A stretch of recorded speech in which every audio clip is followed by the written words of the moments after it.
Hai pelajar-pelajar semua, selamat sejahtera dan Assalamualaikum kepada semua pelajar-pelajar cikgu ya.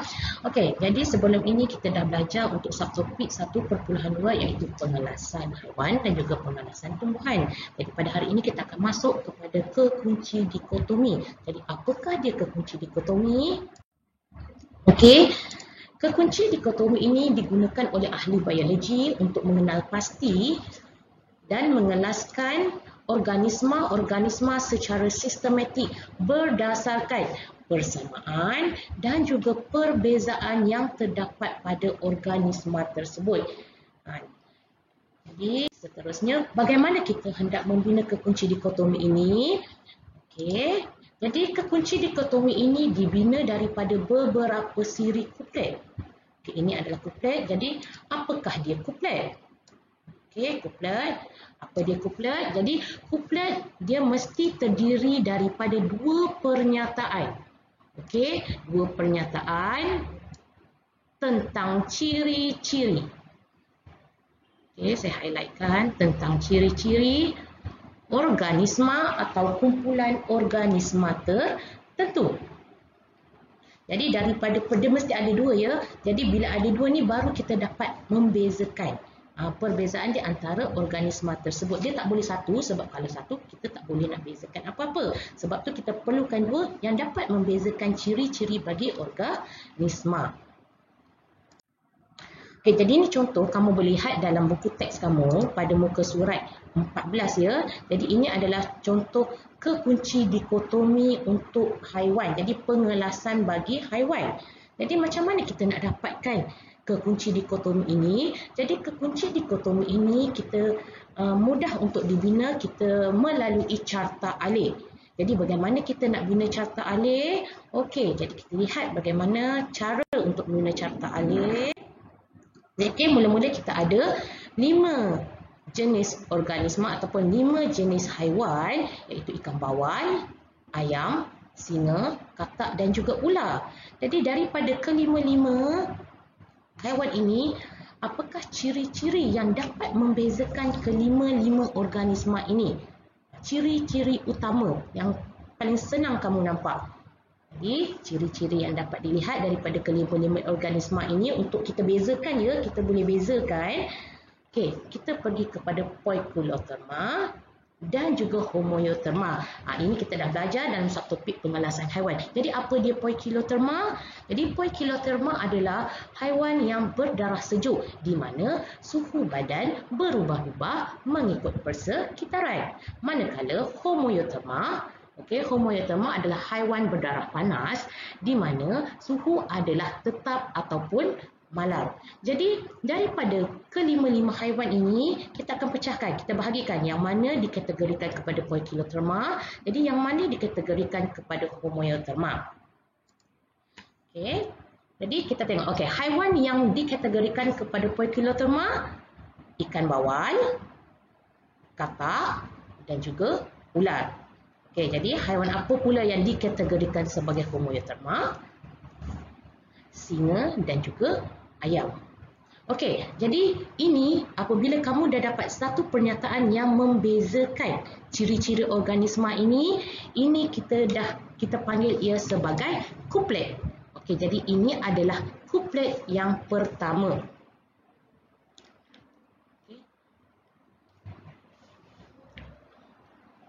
Ini kuplet yang pertama. Okey, ini kuplet pertama. Okey, seterusnya. Kita boleh pecahkan lagi tak ni? Kita boleh bahagikan lagi? Masih boleh. Ingat ya kelas, jadi apabila macam mana kita nak tahu pembahagian ni telah selesai, kita mesti pastikan pada bahagian akhir itu, pada bahagian akhir pembahagian itu, kita mesti hanya akan tinggal satu organisma sahaja. Macam sekarang kamu tengok, pada kategori ini kamu ada 3 haiwan. Jadi apabila kategori tersebut berakhir dengan satu organisma, ini bermaksud kuplet kamu pun sudah selesai. Jadi di situ ciri-ciri pengelasan kamu pun sudah selesai. Jadi kita pergi kepada Poikiloderma ni. Okey, kita nak pecahkan kepada ciri apa pula ini? Okey, kita boleh. Okey, daripada ikan bawal, katak dan ular. Ciri apa yang kita boleh bezakan? Okey, kita pergi seterusnya. Jadi, ketiga-tiga haiwan ini kita boleh bezakan. Lihat perbezaan dia melalui bersisik dan juga tidak bersisik. Jadi, daripada ketiga-tiga haiwan ini, apakah haiwan yang manakah dikategorikan di bawah bersisik? Jadi, kita lihat. Jadi haiwan yang di bawah kategori bersisik adalah ikan bawal dan juga ular. Okey, jadi haiwan apa yang tinggal daripada tiga ni? Katak. Jadi katak ini dikategorikan sebagai tidak bersisik. Okey, jadi kamu lihat. Okey, bersisik masih ada dua organisma, manakala tidak bersisik dah tinggal satu organisma sahaja. Jadi sekarang untuk tidak bersisik ini kita dah selesai. Kita dah tak perlu lagi ada pengelasan, pembahagian untuk membezakan organisma. Okey, jadi ini adalah tadi kuplet yang pertama, ini adalah kuplet yang kedua. Okey. Jadi ini kuplet kedua.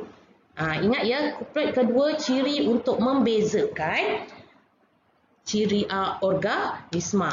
Okey, kita pergi kepada seterusnya. Okey, jadi kita pergi kepada homoeoterma pula. Okey, homoeoterma. Jadi kamu ada dua, iaitu singa dan juga ayam. Jadi apabila singa dan ayam masih ada dua ya, jadi kita perlu membezakan kedua-dua haiwan ini. Jadi macam mana kita nak membezakan singa dan ayam? Okey, kita boleh membezakan ciri-cirinya melalui tiada bulu pelepah dan juga berbulu pelepah. Jadi, haiwan apa yang dikategorikan sebagai tiada bulu pelepah? Adalah singa. Okey, untuk kategori berbulu pelepah adalah ayam. Okey, saya dah terangkan tadi apabila pengelasan tersebut dah tinggal satu sahaja organisma, ini bermaksud carta alih ataupun pengelasan sudah selesai. Jadi kita dah tak perlu lagi nak pecahkan, nak bezakan organisma yang ada. Okey, jadi kira untuk tiada bulu pelepah dah selesai di sini, berbulu pelepah pun sudah selesai di sini. Jadi sekarang pada paras ini, pada level ini, okey, yang mana belum selesai? Okey ya, jadi yang belum selesai adalah bersisik dan tidak bersisik ini. Okey, yang belum selesai ini ya. Okey, bersisik dan bersisik. Jadi sekarang bersisik ni kita ada ikan bawal dan juga ular. Jadi macam mana kita nak membezakan kedua-dua haiwan ini? Okey, kita boleh bezakan dengan ciri tiada insang dan juga mempunyai insang. Jadi di antara kedua-dua haiwan ini, yang manakah tiada insang? Jadi yang tiada insang, apa dia? Ular. Yang mempunyai insang adalah ikan bawal. Jadi di sini kita pun dah selesai. Jadi kita tengok ya, pada tiada insang ada berapa organisma? Dah tinggal satu. Mempunyai insang pun sama. Dah tinggal satu. Jadi kita dah selesai. Dah tak perlu lagi nak membezakan untuk pengelasan haiwan. Jadi kita tengok apabila kamu dah dapat membentuk carta alih ini secara tak langsung, kamu dah dapat membina kekunci dikotomi kamu. Okey, macam mana kamu nak bina kekunci dikotomi? Ingat tadi saya dah cerita tentang kuplet. Kuplet. Jadi kuplet ini. Okey, ini adalah kuplet yang pertama. Okey, kemudian jadi kamu nampak ya, okey. Ini kuplet yang pertama, satu. Jadi yang pertama, kuplet pertama Poikiloterma dan Homoeoterma. Jadi kamu nampak, Poikiloterma pergi ke nombor 2. Kenapa pergi ke nombor 2? Ni kamu tengok. Jadi ini adalah kuplet kedua. Ini kuplet kedua. Okey. Ini pula kuplet keberapa? Sebelah dia adalah kuplet ketiga. Yang bawah ini adalah kuplet Yang ini bawah ini kuplet keempat. Ini adalah kuplet kedua. Jadi apabila kamu dah berjaya membina kuplet ini, jadi mudah untuk kita membina kekunci dikotomi. Jadi kita tengok mula-mula. Okey, kita lihat kembali. Okey, poikiloterma. Okey, kamu nampak. Okey, catat alih poikiloterma. Kita boleh pecahkan. Okey, jadi kita pecahkan, dia pergi kepada kuplet kedua. Sebab tu kita tulis pergi ke nombor 2. Ini bermaksud pergi ke kuplet kedua. Manakala homoioterma pergi kepada kuplet ketiga. Okey, kita pergi pula kepada bersisik. Bersisik. Kita tengok bersisik, kita boleh pecahkan lagi. Ya, kita boleh pecahkan lagi. Bersisik, kita akan pergi kepada kuplet keempat. Ini ya, pergi ke nombor 4. Tidak bersisik, boleh pergi ke mana-mana nombor tak? Tak ada, sebab tidak bersisik, dia dah tinggal satu organisma.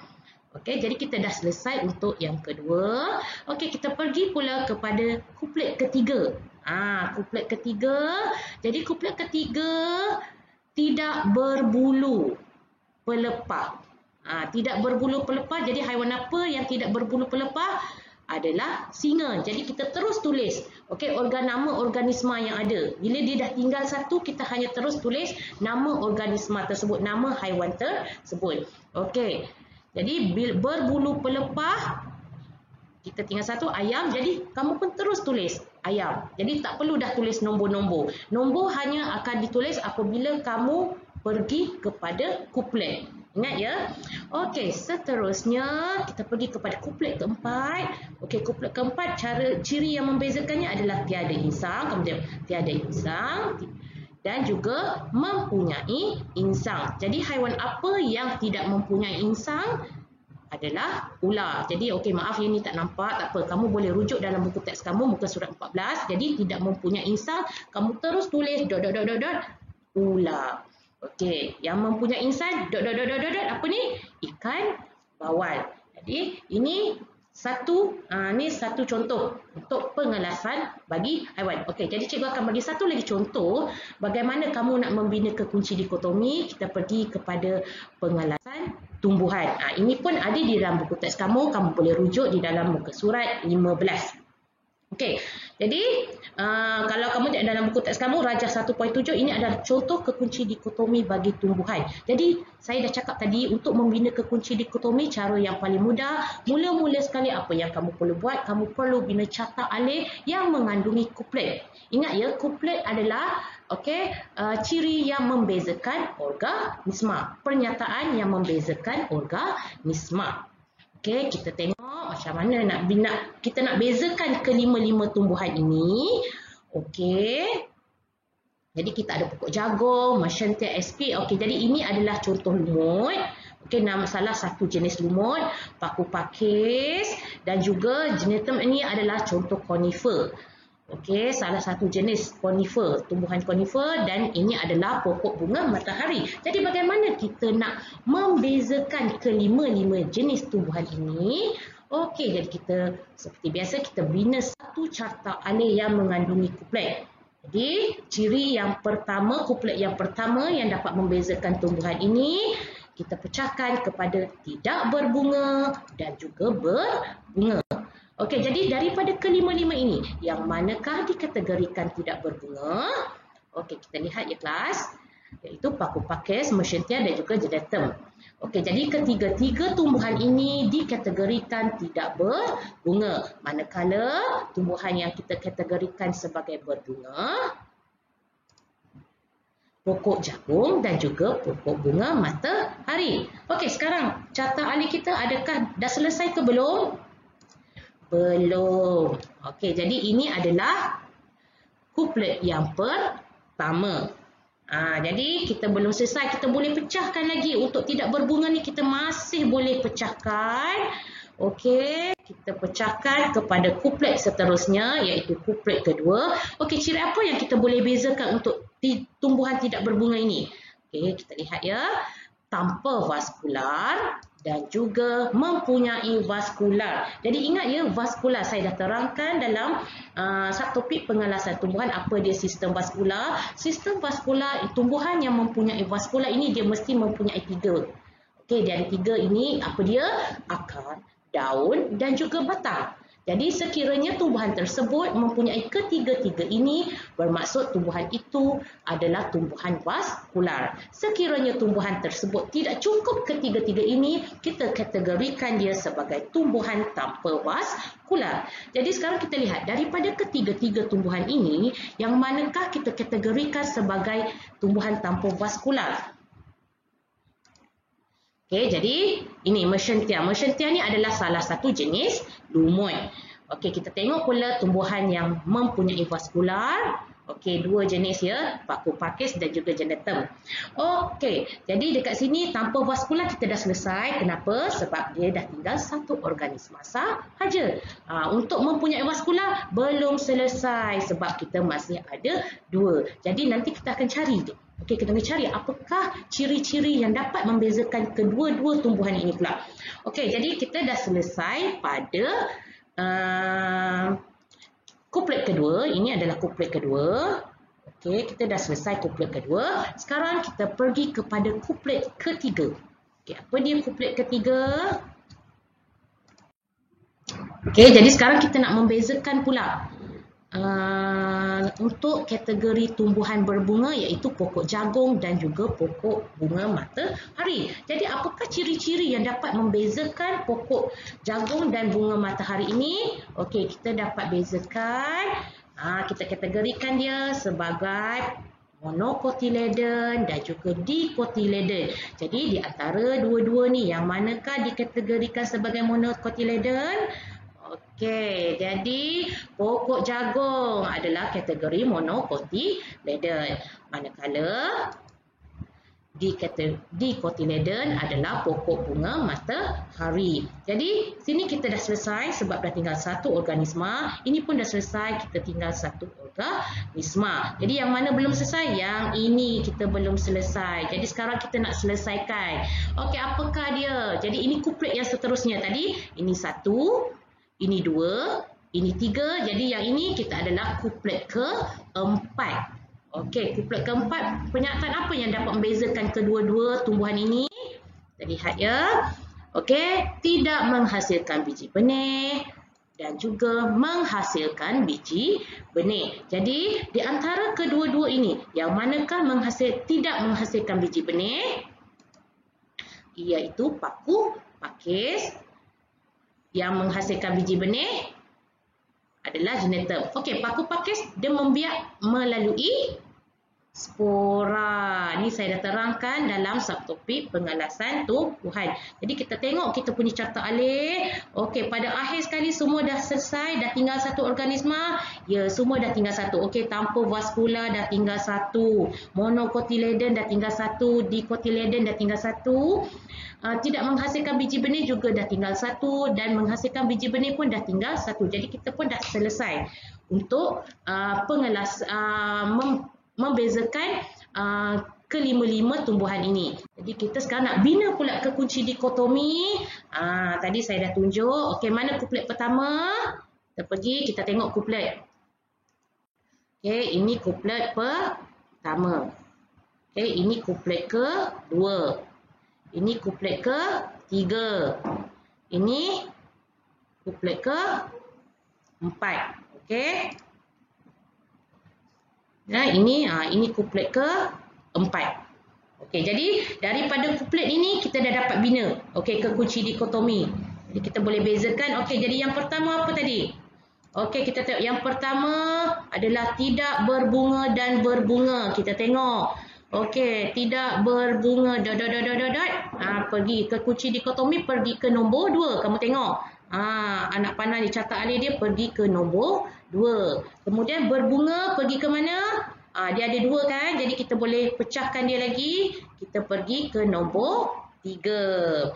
Okey, jadi bila pergi ke nombor 2, apa ciri-ciri yang membezakan kuplet kedua? Tanpa vaskular dan mempunyai vaskular. Jadi tumbuhan apa yang tanpa vaskular? Mersentia. Kemudian yang mempunyai vaskular, kena tulis nama ke? Masih belum. Kenapa? Sebab di sini masih mempunyai dua jenis tumbuhan. Jadi mempunyai vaskular perlu pergi ke mana ni? Okey, pergi ke nombor 4. Pergi kepada kuplet ke-4. Okey, sebab tu tulis pergi ke nombor 4. Okey, kita pergi kepada kuplet yang ketiga. Apakah ciri-ciri pernyataan yang membezakan untuk kuplet yang ketiga, iaitu monocotyledon dan dicotyledon. Jadi monocotyledon, tumbuhan apa yang dikategorikan monocotyledon daripada dua ni? Iaitu pokok jagung. Dicotyledon, bunga matahari. Jadi apabila tinggal satu, kamu dah boleh tulis terus.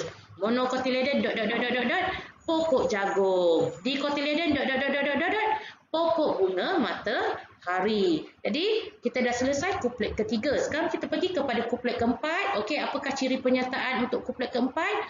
Okey, tidak menghasilkan biji benih. Okey, dan juga menghasilkan biji benih. Jadi ni dah tinggal satu je. Jadi tidak menghasilkan biji benih apa? Tumbuhan apa? Buat paku pakis. Menghasilkan biji benih apa? Geneta. Jadi di sini kita pun dah selesai untuk kekunci dikotomi bagi pengelasan tumbuhan. Jadi sekarang kita pun dah habis untuk bab 1.